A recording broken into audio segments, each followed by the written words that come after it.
C Spire. Fred Shanks joins us now. Mississippi House of Representatives, right there in Rankin County, District 60s on the House Rules Committee, chair of the House Rules Committee.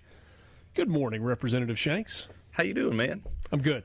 Good. Really appreciate a bit of your time. Sorry I'm not right there across from you in studio where we can talk face-to-face. Oh, that's okay. I caught a little bit of Tyler when he was pulled over on the side of the road. I was kind of caught up in about the same traffic, so I'm just glad to be here. Yeah, a little bit of a mess out there this morning. Oh, yeah. Yeah, it's jammed. If you're coming from Rankin County into Jackson, you may want to get off the interstate. There you go. Be careful coming in. Just plan that you're going to have to slow down a little bit on the way. All right, so basically a month in. Deadline's coming up where bills have got to be out of the House or out of the Senate Thursday of this week, I think it is. For general bills, yes, sir. For general bills, and then there are appropriations and finance that have got different deadlines that are coming up as well. Where are we right now? I mean, the House put a ton of legislation. A ton was filed kind of right out of the gate. Oh, yeah. Where are we right now? Well, it's similar to last year. Jason White is 100 miles an hour. So we've already had a big year. I mean, we've done tax reform. We've done DEI bills. We've done some education bills. And, of course, we're sending all that over to the Senate. And, we've really made some headway. There is a perception. I mean, there's a reason that we have a House of Representatives and a Senate. Speaker of the House, Lieutenant Governor, got to figure out a way to work together. And in short, it's kind of a sense of checks and balances even within the Mississippi legislature. But there is a perception that the House gets a lot of legislation done, they pass it off to the Senate, and then nothing happens with that. Not always the case, some of the time the case. I see you smiling, and I know that now the Senate would say, or some in the Senate would say, it's because the adults are in the Senate side and all the kids are putting out the. Yeah, you've heard that also. Oh yeah. How do we get to a point where there's more cooperation, more working together, so that both sides are pulling in the same direction? Well, usually, we are meeting with our counterparts. I talk to my senators pretty regularly, and a lot of times. You're going to be meeting towards the end of session anyway, trying to get things ironed out. You kind of do what you got to do in the Senate, and we're going to do what we're going to do in the House, and kind of talk along the way. But we really working things out towards the end of it during conference week. So, but I feel like you're holding back. Like there's more you want to say that you're just not going down. Yeah. Well, we look at it like, I'm just speaking for the House, but we look at it like, hey, we're there to do a job and to take on some big topics and to make hard decisions, and we don't want to wait around. We're very well prepared from the off season until January starts. So we're ready to hit the ground running. I've talked with Trey Lamar, I've talked with Jason White about the tax reform bill, about HB 1. It seems to be the biggest headline grabber there. Yeah. And the only thing that I see that strikes me as concerning is, are we allowing for costs going up significantly in areas that we're not having to pay for now? I think that we are going to be in good shape. The past 12 years of Republican leadership, the state is doing very, very, probably the best we've ever done financially. Right. So I think we're going to be okay with that. Obviously, the Senate's putting out their plan. I have not read it, and we'll kind of, go from there towards the end of the session. If the Senate's plan does not have the complete elimination of income tax over the course of some time period, I'm not talking about like an immediate eradication of it, is that a non-starter for the House? Well, I don't think we're going to get there. I think it will be an elimination because you've got the governor pushing it. Of course, the House, we've been pushing it since Philip Gunn. I think it has to be in there. Is that a deal breaker? I don't think so. We'll be able to work out something, but I really feel good about that being in there. So the thing that you feel most confident about is there's going to be a reduction of the state income tax over time. Yes. Whether that number goes to zero or there's a compromise where it stops at some percentage along the way, you think that's where the common ground ends up? Sure. Oh, yeah. We're definitely doing something. There's going to be a reduction. Could we include grocery tax? Sure. It's going to be a reform, so I think there's going to be a lot of factors that are going to go in.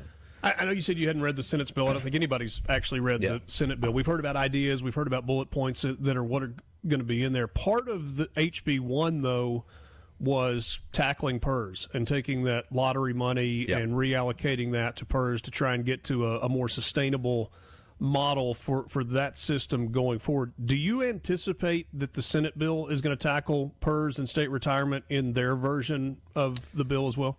To some degree, yes, because Delbert's been talking about it. He's made part of his plan. I heard him speak several times during the off season, and he keeps bringing up PERS. So I would have to think they're going to have some.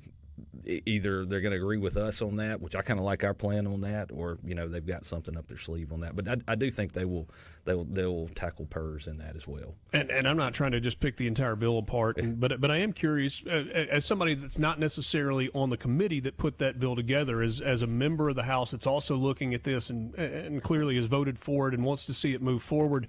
The fuel sales tax, like there's been this, and honestly, it's a little wonky. Yeah. I feel like there are a lot of people that listen like, what's the difference? Excise tax, where there is a tax that is already baked into the price that you see on the marquee at the gas pump, right? I mean, if you pull up and it says $3.29 a gallon, you don't know what all the taxes are that are in there. And so an increase on an excise tax where it feels like you're hiding it from the consumer versus a sales tax on fuel, I think 5% is what is in HB1 that's proposed, where you say, if I buy $100 in gas, I got a 5% sales tax on this. Why is one better than the other? That's a little out of my scope. I will say, we've not had an increase on it since 1987. Yeah. And if you or I were to go to a pump and put gas in our car, we're not going to. We're not going to know the difference. We really aren't on something that small.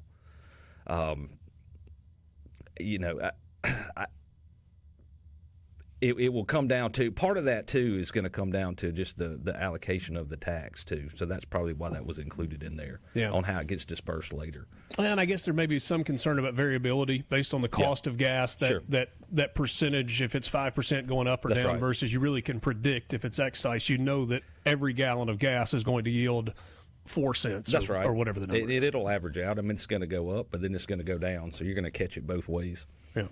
What else is on your radar screen right now in terms of bills that you think either one are really critical for Mississippi right now, or bills that you think are very likely to be signed into law as we move toward the end of this session?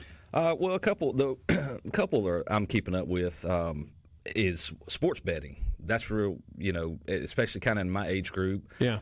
We passed it in the House last year. We're talking about mobile sports betting. Correct. And then we went ahead. That was one of the things we came out of the gate and passed this year. I feel a little bit better about it once it gets to the Senate. But we're missing out. The state is missing out on so much money on that. I've got some guys in northeast Mississippi that are telling me that people in their area are driving over to Alabama and placing their bets over there, and they're doing it so much that what they'll do is they'll pull over to the side of the road that is causing traffic jams. Just to get across the state line so they get outside the geofence so they can place their bet and then come back home. Yeah, and to go back to the lottery, I was a big proponent of that. We did that several years ago. I think we were estimating it was going to bring in $80 million, and I think it brought in like $120 million the first year. I think sports betting will be bigger than that. Yeah. And those proceeds would go to the overall lottery number, or is that a separate tranche of money? No, it'd be totally separate. Yeah, it'd be totally separate. And but to me, the casinos would be leaving money on the table because people kind of, my circle of friends, they're not really going to the casino. But if they're sitting at home, there's a game on, and they want to put a bet on the game, they would do that. But they're not going to the casino anyway. Right. So, and I guess that's been maybe one of the questions. What do gaming operators think about it? They would like to drive people to their place of business, but if it's under their umbrella and they're getting people that they wouldn't be getting otherwise, it feels like that's kind of a no-brainer. Yeah, because they would cut their own deal with like a FanDuel or something like that, but it would go through a Mississippi casino. Sure. Yeah. Yeah. Interesting times. What's happening today? I've got a few special guests coming in that I'm going to be taking care of. We've got Mississippi Valley and a bunch of rodeo queens. So there you go. That's what I'm going to be tied up on here there shortly. You go. Nearing the end of Dixie National. That's it. Fred Shanks, Rankin County, District 60, Mississippi House of Representatives. Enjoyed the visit. Look forward to talking to you soon. Always. Thank you, Richard. Gala Radio Show, Super Talk, Mississippi, rolling along with you in the 8 o'clock hour on this Tuesday morning. Be safe out there.